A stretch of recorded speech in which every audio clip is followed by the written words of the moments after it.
Hello friends, आप देख रहे हैं यूट्यूब चैनल ग्रामर गुरु। फ्रेंड्स, आज हम इंग्लिश लिटरेचर के बहुत ही महत्वपूर्ण एक ट्रेजेडी किंग लियर के बारे में डिटेल से जानेंगे।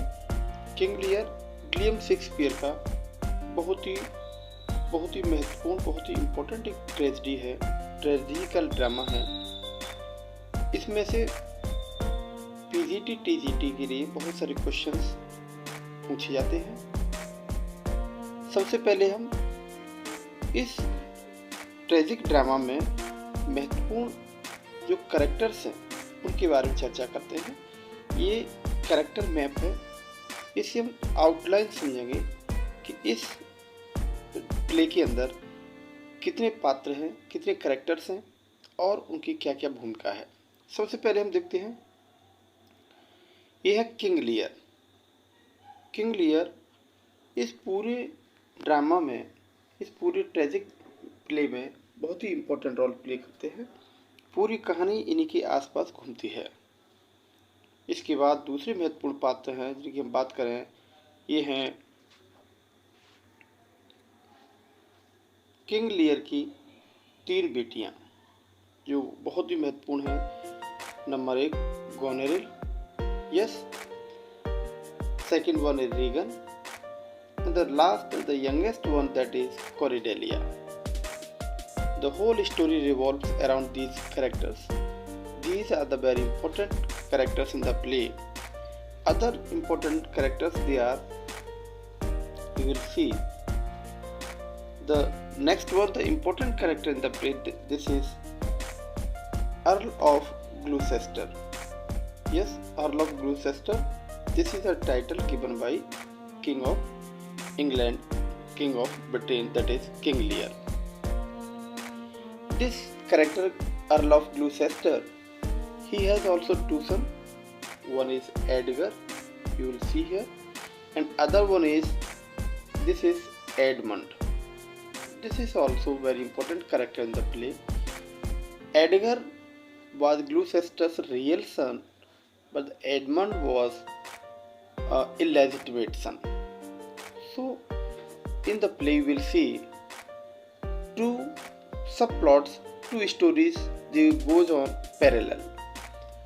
Before I start the story, summary of the story, I would like to ask you one question. I have made more videos on William Shakespeare's other tragedies like Macbeth and Hamlet, and I have detail explained the characters, their role in the play, and all possible stories which needed to make one important questions. So if you don't watch that, please watch first, then you must watch it. So पूरी कहानी को हम बहुत ही सरल तरीके से summary में बताते हैं। आइए देखते हैं पूरी समरी को। सबसे पहले हम किंग लियर की समरी को समझेंगे ताकि कहानी का थोड़ा आउटलाइन समझ में आ जाएगा, तो उससे होने वाले संभावित क्वेश्चंस के बारे में भी हम चर्चा कर पाएंगे। सबसे इम्पोर्टेंट कैरेक्टर जैसा अभी हमने बताया था, that is King Lear. King Lear is a play about blindness, blindness to other motivations, blindness to one's own true nature, and blindness to the emptiness of power and privileges, and the blindness to the importance of true love. So इस पूरी कहानी में राजा का जो blindness है यानी अंधापन है, अंधापन किसके प्रति, मोटिवेशन, जो उसके बहुत ही लॉयल नोबल मैन है, उनकी मोटिवेशन को वो नकार देता है। The blindness to one's own nature and blindness to the empty powerness. राजा अपनी शक्ति के बहुत ही घमंड में रहता है और वो उसके प्रति अंधा हो जाता है।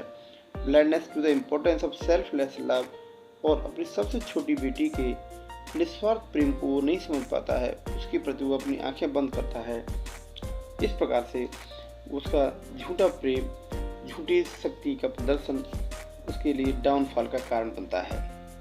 Lear's only desire is to enjoy comfortable care free old age. Lear चाहता है कि उसके बुढ़ापे की उम्र बहुत ही निश्चित तरीके से, आनंददायक तरीके से, सारे सुख सुविधा के साथ गुजरे। But he fails to see the role is absolute power. लेकिन वो बिल्कुल गलती कर बैठता है और अपनी राजकीय शक्ति के झूठे दिखावे में फंस जाता है। He fails to shaping his relationship with his daughters. वो अपनी पुत्रियों के प्रति अपने अच्छे संबंधों को नहीं बना पाता है और वो उम्मीद करता है कि उसके प्रति उसकी बेटियां सजग रहें, उसका सम्मान करें, है ना। And once loses power, Lear gains insight into his own nature and realizes his shortcomings. लेकिन जब राजा की शक्ति समाप्त हो जाती है, वह राजगद्दी से पदच्युत हो जाता है, सारी शक्ति उसकी बेटियों के हाथ में आ जाती है, तब वो अपनी गलती को रियलाइज कर लेता है और वो समझ पाता है कि उसने वास्तव में क्या क्या गलतियां की हैं। Admitting mine eyes are not oh the best। और वह विलाप करते हुए ये कहता है, mine eyes are not the best. मेरी आँखें सर्वश्रेष्ठ नहीं हैं, अर्थात मैंने अपनी आँखों से वास्तविकता को नहीं देखा। Tragically this self knowledge comes too late.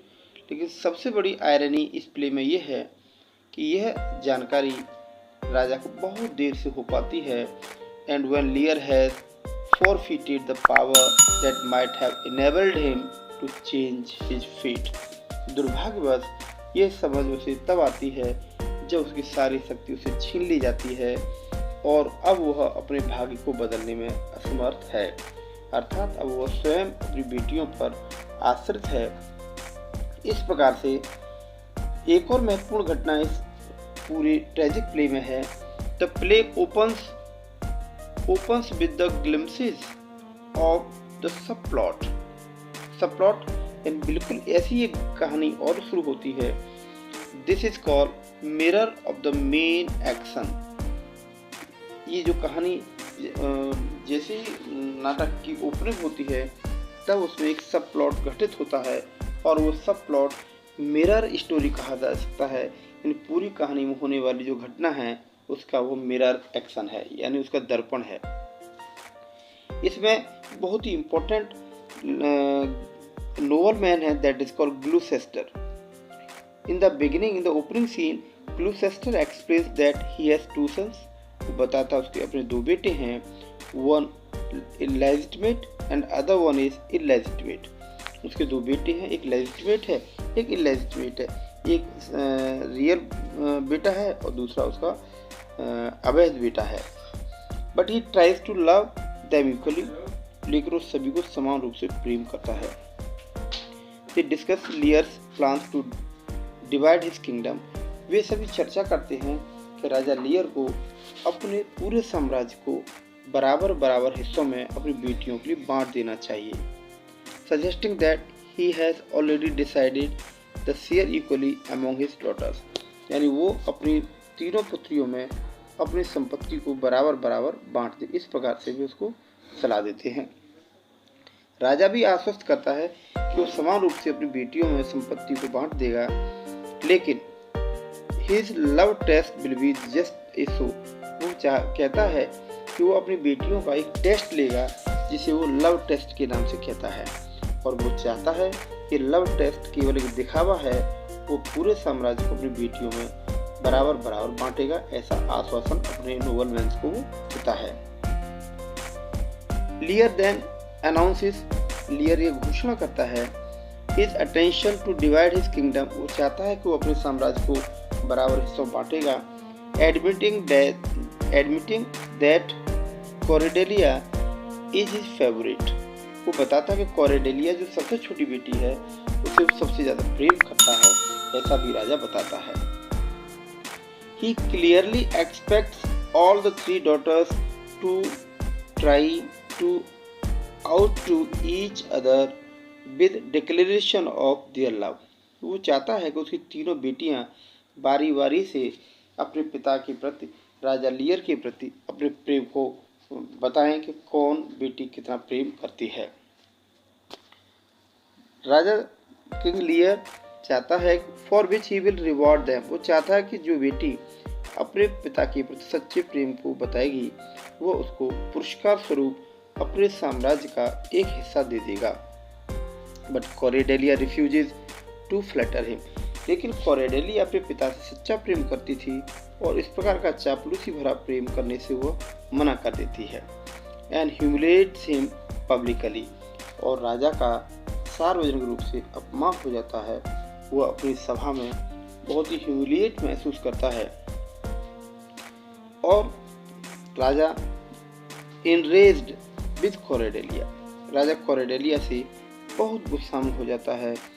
And स्टूबोर्नेस, और उसकी अड़ियलपन जिसपन से बहुत क्रोधित होता है। एंड डिसो रिमेनिंग टू डॉटर्स, और वो अपनी दोनों बेटियों को वो संपत्ति को बराबर बराबर हिस्सों में बांट देता है। लेकिन यहाँ लियर की असक्षमता का प्रदर्शन है कि वह अपनी बेटी कोरेडेलिया के सच्चे प्रेम को नहीं देख पा रहा है। In keeping with its mirror plot, जैसा कि हमने अभी बताया था कि इस नाटक का ओपनिंग सीन एक मिरर प्लॉट के साथ होता है, जिसमें ग्लूसेस्टर अपने बेटों के बारे में बताता है कि उसके दो बेटे हैं। एक बेटा उसका लेजिटिमेट है, उसका नाम एडगर है, दूसरा बेटा उसका एडमंड जो कि उसका इलेजिटिमेट पुत्र है। तो लियर हैज टू सिमुल्टेनियस क्लाइमैक्सेस, इस प्रकार से इस नाटक में दो समान रूप से पैरेलल चलने वाली घटनाक्रम हैं, जिसमें protagonist comes in direct conflict with antagonist. This is very literary term, protagonist and antagonist. Protagonist means the real hero in the play and antagonist is the villain in the play. So इसमें protagonist antagonist का दोनों का आमने सामने का conflict होता है। For Lear this moment comes when he is denied shelter by his daughters. राजा लियर जो अपनी दो बेटियों को गोनेरिल और रीगन को बहुत प्रेम करता था और पूरी संपत्ति पूरे साम्राज्य को दो भागों में बांट कर वो दे दिया और उनके साथ वह खुशी खुशी वृद्धावस्था को जीना चाहता था। लेकिन उसे बहुत कष्ट तब होता है जब दोनों बेटियां उसको शेल्टर देने से मना कर देती हैं and force to wander in the store, और राजा को तूफानी मौसम में अकेले भटकने के लिए छोड़ देती हैं। A reversal of the fortune that drives him mad, लेकिन दुर्भाग्य से वह राजा पागल हो जाता है। He tries to make the storm obey him, राजा चाहता है कि तूफान उसकी आज्ञा का पालन करे। And result is that he is deprived of the few of the comforts, और राजा को सबसे बड़ा कष्ट तब होता है कि उसके जो भौतिक सुविधाएं थीं उनसे उसको वंचित कर दिया जाता है। इस प्रकार से राजा लियर बहुत दुखी हो जाता है। लियर spends much of the time in store talking with Edgar. As I told in the earlier, Edgar was a legitimate son of Gloucester. Gloucester was nobleman of the King Lear, and Edgar was in the same way as Cordelia was expelled by the king. Edgar was also expelled by Gloucester, and Edgar was in the disguise of poor Tom. So when King Lear was gone mad and was wandering here and there, Edgar was in the disguise who helped him. So King Lear keeps on talking to Edgar in disguise. Yes, Edgar who disguised as a maid beggar called Poor Tom. This is a very important term. प्रतियोगी परीक्षाओं में TGT PGT में ये question अक्सर पूछा जाता है, Tom के नाम से किंग लियर में कौन से पात्र का नाम टॉम था, या एडगर ने डिस्गाइज रूप में क्या नाम रखा था, तो that was Tom. Meanwhile Edmund was triggered the climax of the subplot when he reveals Cornwall that Blues has tried to help Lear। उधर क्या होता है, एडमंड जो कि वास्टर्ड सन था, जो कि इलेजिटिमेट सन था ग्लूसेस्टर का, वह कॉर्नवाल को ये सूचना दे देता है कि ग्लूसेस्टर जो कि उसका पिता है वह लियर की मदद कर रहा है। As a result Gloucester is blinded, लेकिन दुर्भाग्य से परिणाम स्वरूप ग्लूसेस्टर अंधा हो जाता है। इस प्रकार से इस प्ले में एक बहुत ही टर्निंग पॉइंट आता है और सभी पाठकों का हृदय द्रवित हो जाता है। फिर क्या होता है, in the madness he suffering लियर learns how fragile and temporary his farmer power was. अब राजा लियर पागल हो गया है, परेशानियों से जूझ रहा है। अब उसे समझ में आ जाता है कि उसकी जब राजा के रूप में शक्तियाँ थीं वो सब बेकार थीं, तुच्छ थीं, उनका कोई मतलब नहीं था। लेकिन अब बहुत समय गुजर चुका है, अब राजा पीछे लौट करके अपने भाग्य को नहीं बदल सकता। ये समझ the play following action with this insight allows him to be reconciled with Cordelia. अब राजा को यह समझ आ जाती है और अपनी कॉर्डेलिया जो सबसे छोटी बेटी थी, जो उसे वास्तव में सच्चा प्रेम करती थी, उसके प्रति अब वह समझौता कर लेता है और उससे सच्चा प्रेम करने लगता है। He no longer demands that his daughter treat him like a king। अब वह उसकी इच्छाएं सीमित हैं, अब वो नहीं चाहता कि उसकी बेटियां उसको राजा की तरह उसका सम्मान करें, बल्कि वो चाहता है कि उसकी बेटियां उसे बूढ़े पिता की तरह उसका सम्मान करें। He is happy to be treated as foolish and fond of old men। अब वो खुश है कि उसे उसकी बेटियां केवल एक मूर्ख और एक बूढ़े व्यक्ति की तरह ही उसकी सेवा करें और उसे प्रेम करें। He imagines that in prison he and Cordelia will sustain not for power but by the mutual love for one another। अब वो कामना करता है कि काश उसे उसकी सच्ची बेटी कॉर्डेलिया के साथ जेल में ही डाल दिया जाए, जहां वे एक दूसरे से सच्चा प्रेम कर सकें। अब उन्हें शक्ति पाने का कोई इच्छा नहीं बची। उधर दूसरी तरफ एडगर जो कि ग्लूसेस्टर का लेजिटिमेट पुत्र है और राजा लियर से सच्चा प्रेम करता है, वह पुअर टॉम के रूप धारण करके अपने अंधे पिता से ग्लूसेस्टर से मिलता है। Who intends to commit suicide. Gloucester जो कि आत्महत्या करना चाहता है उससे मिलता है। Both man are so damage by political power. यहाँ दोनों लोगों के बारे में चर्चा की गई है। दोनों लोग कौन? दोनों लोग एडगर और ग्लूसेस्टर भी हैं, और किंग लियर और ग्लूसेस्टर दोनों के बारे में भी बताया गया है कि दोनों ही राजनीतिक ताकत की वजह से अब दोनों लोग पूर्णतः बर्बाद हो चुके हैं। उनका भाग्य दुर्भाग्य में बदल चुका है।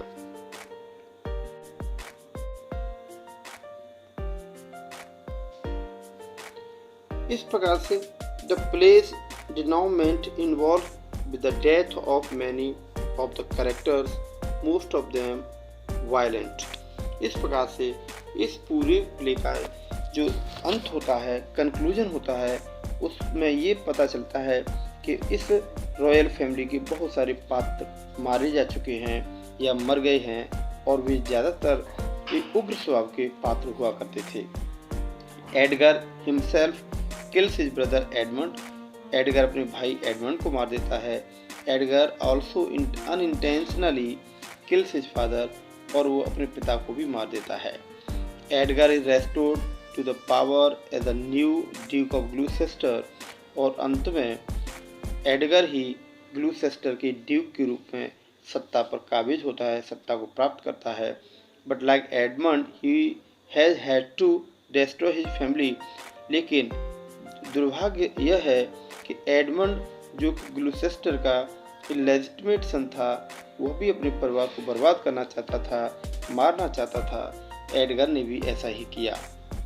लियर्स फैमिली इज ऑल्सो डिस्ट्रॉयड, और राजा लियर, किंग लियर का पूरा परिवार भी इसी प्रकार से तबाह हो जाता है, पतित हो जाता है। रीगन, गोनरेल और कॉरेडेलिया, उसकी तीनों बेटियां मर जाती हैं, और किंग लियर भी इसके अंत में स्वयं मर जाता है। The centre of the denouement is, यानी इस पूरी कहानी का निष्कर्ष ये है कि कॉरेडेलिया की मृत्यु हो जाती है, और कॉरेडेलिया की मृत्यु पाठकों को एक बहुत गहरे सदमे में छोड़ती है। तो मित्रों, इस प्रकार से हमने देखा कि यह किंग लियर का एक शॉर्ट में समरी मैंने आपको बताई, ताकि पूरी कहानी की तरह आपको पूरा प्ले समझ आ जाए। आइए हम देखते हैं एक एक कैरेक्टर को उसके पूरे एक्सप्लेनेशन के साथ।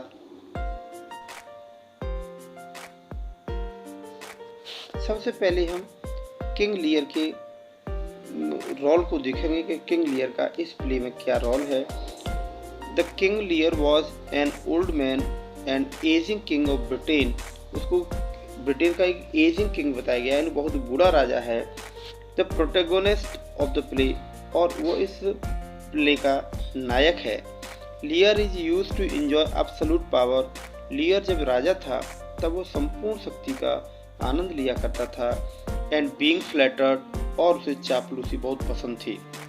ही does not respond well to being contradicted और challenged.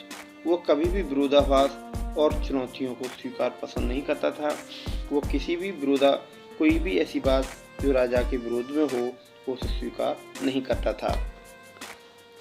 Eight the beginning of the play the values are notably hollow. जैसे ही नाटक की शुरुआत होती है, हम देखते हैं कि वहाँ जो उस समय वैल्यू जो स्थापित की गई थी वो खोखली थी। The king Lear himself prioritises the appearance of love over actual and devotion and wishes to maintain the power of a king। राजा स्वयं पसंद करता है, राजा को ये पसंद है कि जो वास्तविक सच्चा प्रेम है उससे ऊपर वो अपनी शक्ति का आनंद लेना चाहता है। And while unburdening himself of the responsibility, nevertheless he inspires loyalty in the subject, such as Gloucester, Kent, Cordelia, Edgar, and all of whom risk their lives for him। राजा चाहता है कि सभी उसके नोबलमैन, सभी उसकी बेटियां, सभी उसके जो व्यक्ति जो राजा का सम्मान करना चाहते हैं, राजा के लिए कुछ बलिदान करना चाहते हैं, वे उसके प्रति वफादार रहें। राजा ऐसी कामना उनसे करता है। दूसरा पात्र जो कि बहुत ही इम्पोर्टेंट है, अभी ऐसे हमने किंग लियर के बारे में जाना। किंग लियर के बारे में हमने कंक्लूड किया कि किंग लियर एक चापलूस पसंद व्यक्ति था। वह चाहता था कि सभी लोग उसे पसंद करें, सभी लोग उसके प्रति वफादार रहें, और उसका वो पूरे जीवन को बहुत आनंद तरीके से गुजारे। इसी प्रकार से एक दूसरा इम्पोर्टेंट पात्र है कॉरेडेलिया, जो कि इस पूरी कहानी के लिए बहुत ही महत्वपूर्ण पात्र है। That is you can see protagonist also. यह राजा लियर की सबसे छोटी लेकिन सबसे सच्ची प्यारी बेटी है, जो वास्तव में राजा से सच्चा प्रेम करती थी। कॉरेडेलिया लियर्स यंगेस्ट डॉटर, सबसे छोटी बेटी है, and disowned by the father for the refusing to flatter him. और उसको राजा ने उसका परित्याग कर दिया था, उसको त्याग कर दिया था, क्योंकि उसने राजा से सबके सामने चापलूसी करने से मना कर दिया, और राजा के प्रति झूठा प्रेम प्रदर्शित करने से उसने मना कर दिया। Cordelia is held in extremely high regarded by all the good characters in the play. और लेकिन नाटक में सभी अच्छे पात्रों में उसको सबसे अच्छा पात्र माना गया है। The king of France in the play the king of France marriage her. France के राजा ने उस लड़की से शादी कर लेता है फॉर वर्च्यूज एलोन, सिर्फ इसलिए क्योंकि उसने उसके अंदर बहुत अच्छे गुणों को देखा। Overlooking her lack of dowry. और राजा ने, फ्रांस के राजकुमार ने किसी प्रकार के दहेज की कोई इच्छा महसूस नहीं की, क्योंकि उसे मालूम था कि कॉरेडेलिया को राजा ने त्याग कर दिया है, उसको राज्य से निकाल दिया है, उसके पास दहेज देने के लिए नहीं था। She remains loyal to Lear despite of his cruelty toward her, और वह कोरेडेलिया अपने पिता के उस दुर्व्यवहार के लिए, उस निर्दयतापूर्ण व्यवहार के लिए उसे माफ़ कर देती है और अपने पिता से सच्चा प्रेम करती है।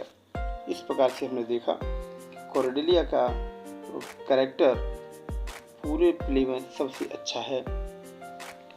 She remains loyal to his father Lear, yes, and displays a mild and forbearing temperament even toward her evil sister Goneril. वो अपनी बड़ी बहन गोनेरियल और रीगन के प्रति भी वो क्रोध नहीं करती है और उनको माफ़ कर देती है, उनके प्रति शांत रहती है।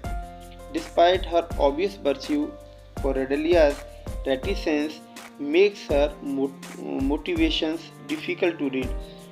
उसका शांत स्वभाव ही लोगों को बहुत मोटिवेशन प्रदान करता है। As in her refusal to declare her love for her father at the beginning of the play, और नाटक की शुरुआत में वो अपने पिता से झूठे प्रेम को प्रदर्शित करने से मना कर देती है।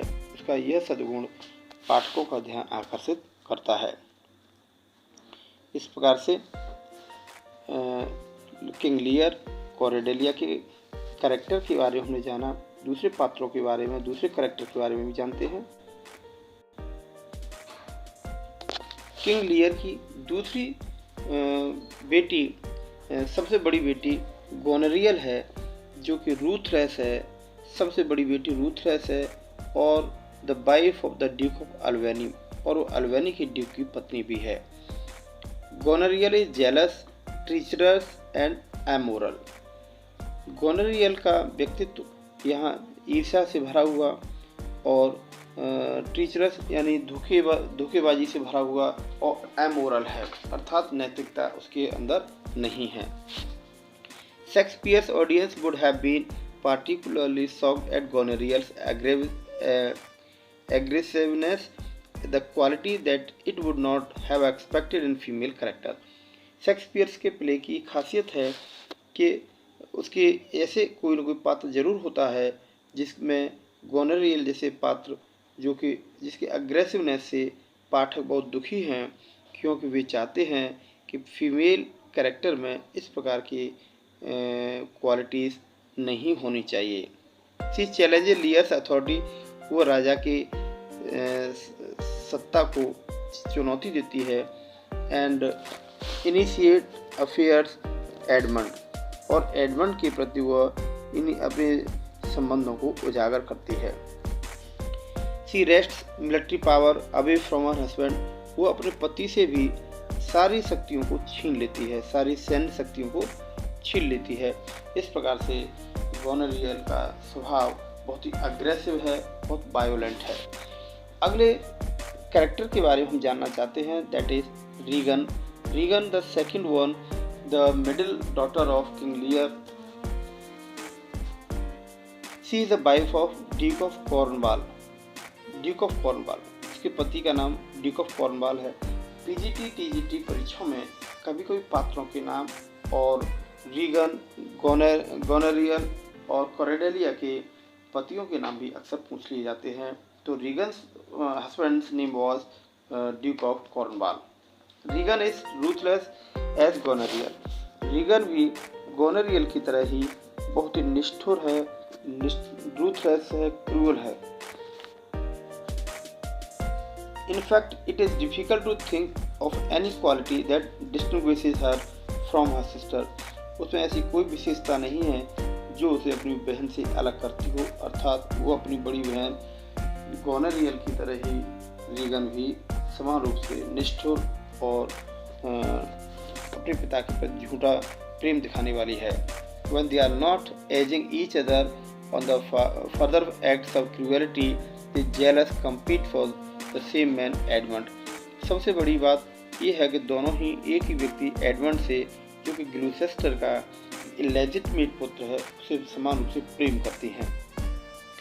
Edmund noble man of royal to the king Lear, और किंग लियर का यह एक नोबल मैन भी है। Whose rank earl is below that of the duke, उसका टाइटल अर्ल टाइटल है, जो ड्यूक से थोड़ा छोटा पद है।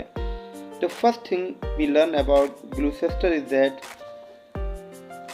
ग्लूसेस्टर के बारे में पहला तथ्य हमने ये समझा that he is an adulterer.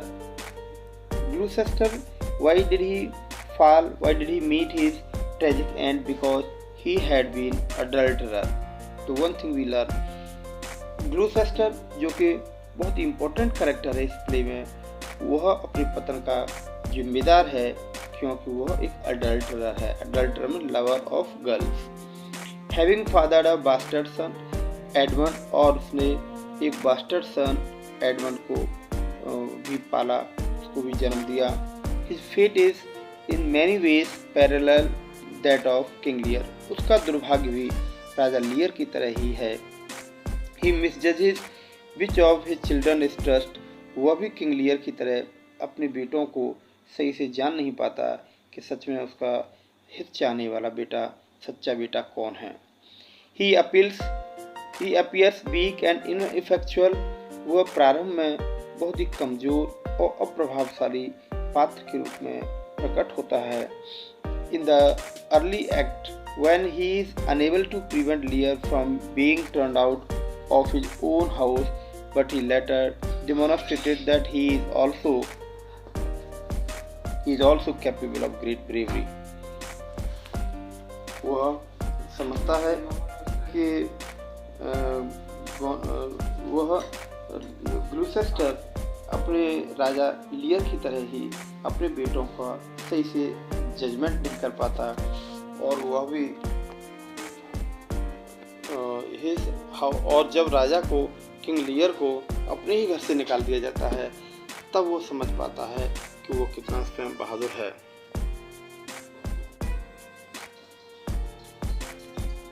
दूसरा इम्पोर्टेंट पात्र है एडमंड। एडमंड जो ग्लूसेस्टर से यंगर सन, ये दूसरा छोटा बेटा है जो इलेजिटिमेट है। Edmund resents and his status as the bastard, यानी ग्लूसेस्टर का यह एक बास्टर्ड और इलेजिटिमेट सन है। He schemes to usurps Gloucester's title, वो ग्लूसेस्टर के टाइटल को, पद को हड़पना चाहता है, कब्जा करना चाहता है। पोजेशन फ्रॉम एडगर, और एडगर की संपत्ति को भी हड़पना चाहता है। His formidable character, succeeding in almost all the schemes and wreaking destruction upon virtually all the characters. इस प्रकार से हम देखते हैं एडमंड एक बहुत ही उग्र और वायलेंट कैरेक्टर है। अगला कैरेक्टर जो कि बहुत ही इम्पोर्टेंट है, that is Edgar.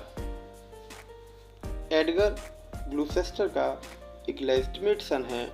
Gloucester's older legitimate son, Edgar plays many different roles, starting out as gullible fool, easily tricked by his brother. Edgar एक गलीबिल मीन्स एक इनोसेंट टाइप का कैरेक्टर है, जो बड़ी आसानी से अपने भाई एडमंड के द्वारा उसकी चालाकी में फंस जाता है, उसके जाल में फंस जाता है। Then assuming a disguise as a made beggar, और एडगर एक पागल भिखारी के रूप में एक स्थान से दूसरे स्थान पर भटकता फिरता है। इवेड फादर्स मैन, और वो अपने पिता के सैनिकों से बचता फिरता है। Edgar impersonations further to aid लियर, और एडगर किंग लियर की मदद करने के लिए डिस्गाइज रूप में भेष बदल करके, बहाने बना करके और घूमता फिरता है। As an armoured champion to avenge his brother's treason, और वो अपने भाई के षड्यंत्रों का बदला लेने के लिए, एडमंड से बदला लेने के लिए हमेशा आर्मर्ड रहता है। आर्मर्ड मीन्स हमेशा ही कवच पहन करके योद्धाओं की तरह सजा धजा रहता है। एडगर्स propensity for disguise and impersonations make it difficult to characterize him effectively. Edgar हमेशा ही उग्र स्वभाव में रहता है, अपने भाई से बदला लेना चाहता है, वो भेष बदल करके रहता है, बहाना करता है। इस प्रकार से उसके चरित्र को भी बहुत अच्छे से प्रभावशाली रूप से पाठक नहीं देखते हैं। अगला इम्पोर्टेंट कैरेक्टर है that is Kent. Kent, this is a very also important character. Very frequently in PGT and TGT exam, we encounter such a character name. Which character, this given character, you do find in which of the Shakespeare's tragedy or Shakespeare's works. So, name of the characters are very important. Let us talk about Kent. This is a nobleman of the same rank as Gloucester. जो पदवी Gloucester की थी, Kent भी एक nobleman था, उसकी भी वही पदवी थी। Who is loyal to King Lear, और केंट राजा के प्रति बहुत ही वफादार होता है। Kent spends most of the play disguised as a peasant. This is very important point. Kent पूरे नाटक में एक किसान के रूप में ही रहता है, कॉलिंग हिमसेल्फ केस, और अपने आप को केस कहकर ही पुकारता है, यानी उसका दूसरा नाम केस है। So that he can continue to serve Lear even after Lear's banishment. Lear के देश निकाला होने पर भी वो लियर की सेवा करता रहता है। He is extremely loyal but he gets himself into trouble throughout the play, being extremely blunt and outspoken. और वह हमेशा ही स्पष्ट बोलने वाला है, इसीलिए पूरे नाटक में वह बार बार राजा से पनिष्ड होता है और वह पूरे नाटक में परेशानियों को फेस करता रहता है। इस प्रकार से हमने देखा कि केंट का कैरेक्टर बहुत इंपॉर्टेंट है। कुछ दूसरे कैरेक्टर के बारे में भी हम जानते हैं। अगला इंपॉर्टेंट कैरेक्टर है अल्वेनी। अल्वेनी एक बहुत ही महत्वपूर्ण पात्र है। यह husband of Lear's daughter Goneril, यह गोनेरियल का पति है। Albany is a good at heart. गोनेरियल का पति अल्वेनी बहुत ही अच्छे स्वभाव का व्यक्ति है। And eventually denounces and opposes the cruelty of Goneril, Regan and Cornwall. और वो स्पष्ट रूप से गोनेरियल अपनी पत्नी, उसकी बहन रीगन और कॉर्नवाल जो रीगन का पति है, उनकी निर्दयता और उनके दुष्ट व्यवहार का वो स्पष्ट रूप से विरोध करता है। Yet he is indecisive, लेकिन वो किसी प्रकार का निर्णय लेने में सक्षम नहीं है। Lacks of foresight, उसमें दूरदृष्टि की भावना नहीं है। Realizing the evils of his allies quite late in the play, और वह काफ़ी प्ले के काफ़ी अंत में जाकर के वो अपने संगठनों के बारे में, अपने सहयोगी दलों के बारे में जान पाता है कि वे लोग राजा के साथ कैसा विश्वासघात करते हैं या उसके साथ कैसा दुर्व्यवहार करते हैं। इस प्रकार से अल्वेनी एक बहुत ही महत्वपूर्ण पात्र है। अगला important character that is Cornwall. This is also very important as we talk about Cornwall was the husband of Regan. Yes, Cornwall was the husband of Lear's daughter Regan. Unlike Alveni, Cornwall is domineering, cruel and violent. Alveni की तरह Cornwall domineering, cruel और violent नहीं है। He works with his wife and sister-in-law Goneril, वो अपनी पत्नी और अपनी पत्नी की बहन गोनेरियल के साथ काम करता है। Persecute Lear and Gloucester, और वह लियर और ग्लूसेस्टर को आरोपी बनाता है। अगला इंपॉर्टेंट कैरेक्टर है that is fool. Fool, as you know by the name, fool is the main important character in William Shakespeare's tragedies. This is Lear's jester. Jester, somebody who make fun, who always speak double talk, seemingly frivolous songs give Lear important devices. Actually, he always speaks in double meaning and very frivolous things that create humorous in the play. So he is very important character in the play, Fool. Other one is very important character we talk about, that is Oswald. Oswald also very important character. He is a steward, a chief servant. Actually, what the meaning of the steward? Steward means cook. So he was chief servant of king of Goneril's house. Goneril के घर में वो अत्यंत ही महत्वपूर्ण एक नौकर है जो उनका खाना बनाता है. एंड ओवेज हिज मिस्ट्रेस कमांड, और वो हमेशा ही अपनी मालकिन के आदेशों का पालन करता है. And helps her in her conspiracies, और उसकी जो भी षड्यंत्र हैं उसमें समान रूप से सहभागी होता है. कुछ दूसरे पात्रों के बारे में भी जान. फ्रेंड्स, इस प्रकार से किंग लियर की बहुत ही महत्वपूर्ण ट्रेजेडी, किंग लियर जो विलियम शेक्सपियर का बहुत ही महत्वपूर्ण नाटक है, उसमें सभी महत्वपूर्ण कैरेक्टर्स को उनकी एक्सप्लेनेशन के साथ अभी हमने डिस्कस किया. आई एम श्योर कि आपको ये डिस्कशन, ये समरी किंग लियर के बारे में बहुत यूजफुल लगी होगी, बहुत अच्छी लगी होगी. यदि आपको लगता है कि ये वीडियो आपके लिए बहुत ही इन्फॉर्मेटिव है, बहुत यूजफुल है, then please share and subscribe this channel, and let me know what you actually think about this kind of material I am uploading on YouTube.